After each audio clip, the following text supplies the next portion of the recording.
பொண்ணும் சாப்பிட்டு முடிச்சிட்டாங்க. நாங்கள் கொஞ்சம் லேட்டாக வந்துட்டோம். இங்கே பார்த்தீங்களா உயிரோட ஒரு நண்டு கிடக்கு. நண்டு குழம்புங்க, ரசமுங்க, கோழி கறிங்க, இது என்னது குடல் குழம்புங்க. இதில் குடல்லாம் நம்மளுக்கு பிடிக்காதுங்க.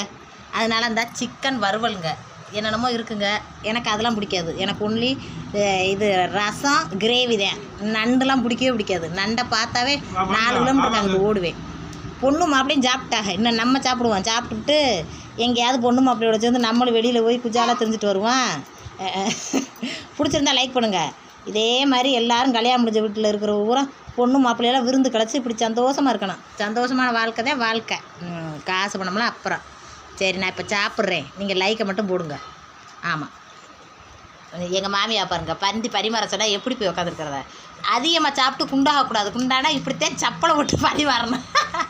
அங்கேருந்து சாப்பாடு பூரா எடுத்து கொடுத்தா நாங்களாம் பரிமாறிக்கிறோமா? ஏண்டுகளுங்க குனிஞ்சு நிமிந்து பரிமாற முடியாதா?